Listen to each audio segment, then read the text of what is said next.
Adventure Bros.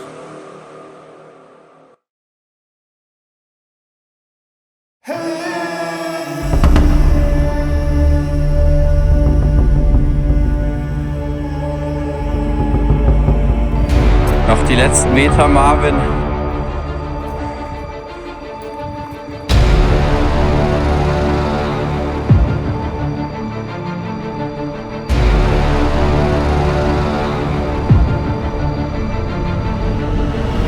So, also wir hatten die Idee für einen neuen Abenteuertrip. Das Ding ist, wir haben beide nicht so viel Zeit. Überlegt, so was ist kurz, knackig und Hardcore. Und da sind wir auf die Idee gekommen, einfach eine Bergüberquerung im Winter zu machen. Okay, Marvin, wo sind wir hier gerade gelandet? Wir sind jetzt in der Stadt, von der wir starten. Und jetzt gehen wir zur ersten Hütte, die schon in den Bergen ist. Ja, es ist jetzt schon fast dunkel, aber wir sind auch zum Glück gleich da. Wir sind jetzt gerade hier und wollen morgen hier über diese Gebirgskette rüber gucken, dass wir an diesen Moorskier Okko kommen. Cool, genau, dann werden wir hier nächtigen. Es ist noch schön Dämmerung und wir brechen jetzt auf und gucken mal, wie weit der Weg uns trägt. Genau, also das hier ist so das Bergmassiv, über das wir noch drüber müssen. Ja, müssen halt einfach vorschauen, wie es geht.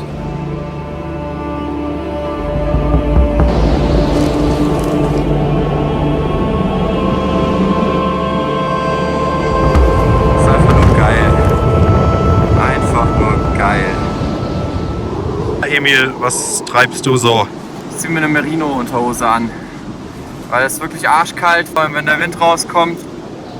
Ja, hier muss man sich jetzt auf jeden Fall konzentrieren.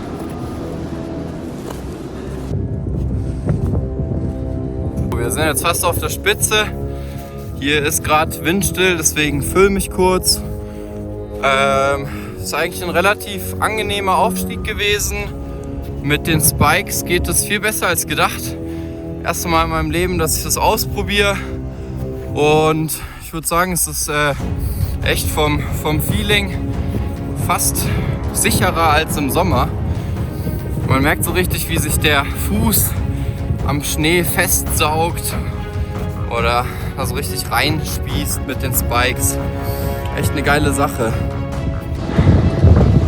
Marvin schlägt sich wacker.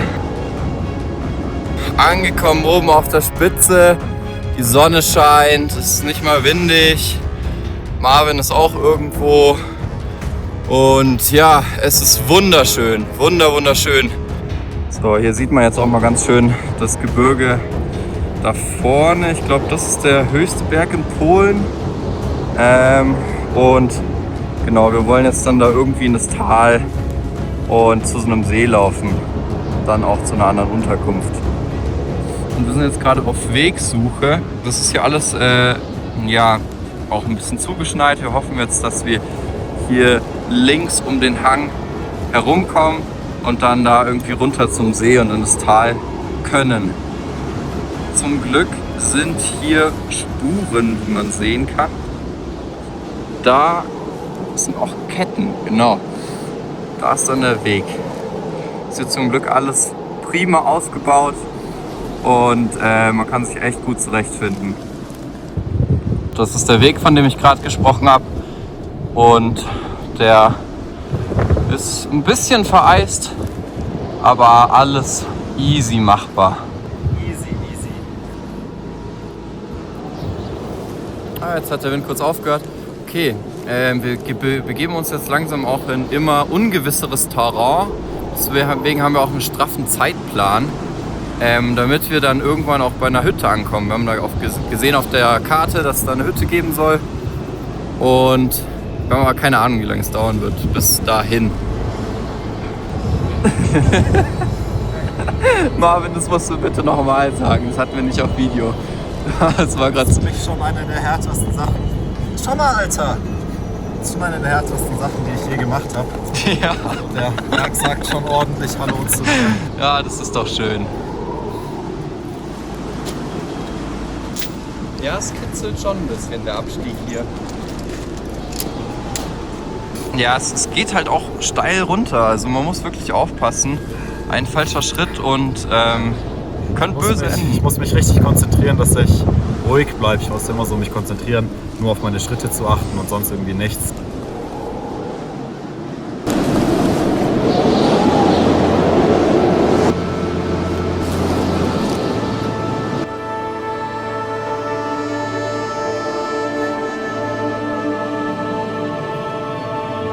Ja, man sieht hier hinten im Hintergrund, da ist auch gar kein Schnee mehr. Also wir waren schon recht hoch.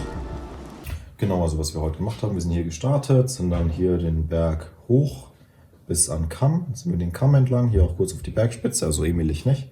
Ja, dann sind wir einfach den Kamm entlang weiter.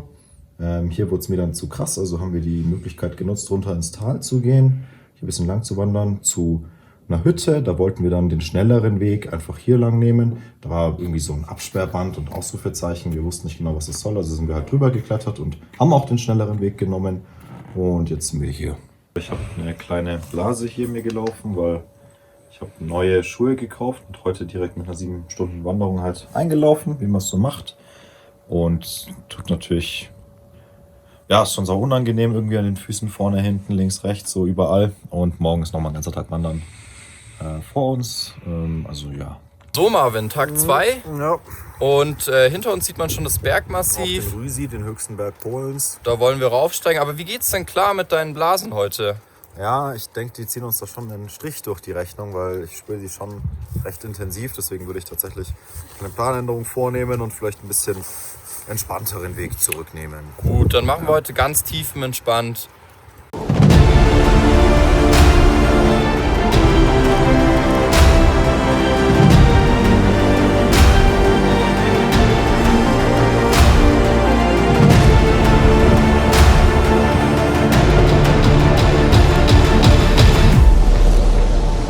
So, ich bin oben auf der Spitze, hinter mir ist der höchste Berg in Polen.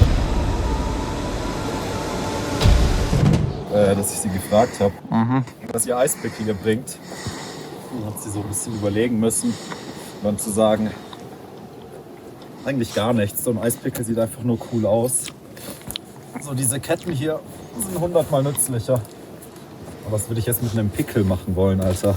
Ja, ein Eispickel wird hier gar nichts bringen. Überhaupt nichts. Braucht man vielleicht, wenn man richtige Eiswände hochklettert, aber das gibt's hier ja nicht. Hier ist es einfach nur so ein Flex, weil es geil ausschaut. Ja, Emil, wie ist so die Lage? Die Lage ist super. Wir haben heute extra auch eine etwas softere Tour geplant. Und wir müssen jetzt nur noch ganz entspannt in das Tal runter und über diesen Berg rüber und dann wieder runter ins nächste Tal zur nächsten Berghütte. Das wird tiefenentspannt. Cello. So, wir sind jetzt hier wieder hochgelaufen und Marvin? Genau, haben jetzt bald den zweiten Kamm überquert, da vorne. Und dann geht's Richtung Zakopane. Geil. Also schmiesi peasy heute. Sehr entspannend. Richtige Genusswanderung war es bis jetzt. Ja, da vorne sieht man auch schon die Berge, über die wir vorhin gekommen sind. Oder den Berg, besser gesagt. Da sind wir runter, ja.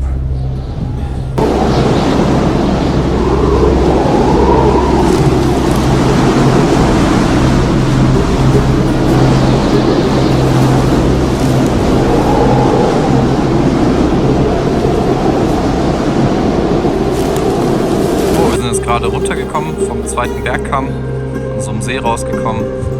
Ja, 2 Bergkämme an einem Tag ist natürlich nicht ganz ohne, aber die Umgebung hier ist echt traumhaft schön und wir sind jetzt auf dem Weg nach Zakopane. Ein zugefrorener See und dahinter so richtig mächtig das Bergmassiv, über das wir gerade geschritten sind.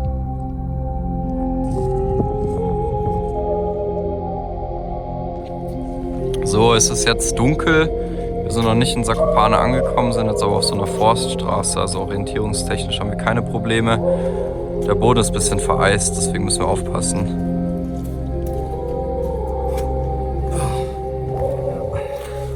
Und wie fühlt sich dein Körper an jetzt nach so einer 10-stündigen Wanderung ohne Pause? Ja, sagt halt Hallo. Sagt schon Hallo, ja. Schon Hallo. Bei mir langsam auch. Ich pack's auch gar nicht mehr, wenn ich ehrlich bin. Ja, jetzt sind wir angekommen. Marvin. Jetzt wird schnabuliert. Jetzt wird schnabuliert. Jetzt gibt's was Feines. Emil, wie geht's dir so? Boah, ich bin schon hart an der Grenze zur körperlichen, kompletten Totalerschöpfung. Ich glaube, die wird jetzt einsetzen mit dem Essen tatsächlich. Ja, ich glaube auch. 2 Bergkämme an einem Tag. Trip ist vorbei. Ja. War erfrischend, war sehr erquickend. Jederzeit wieder, würde ich sagen. Sehr geil, würde ich auch sagen. Na dann bis zum nächsten Mal. Bis zum nächsten Mal. Und Mann, ja, ich würde sagen, mega empfehlenswert für jeden, der auch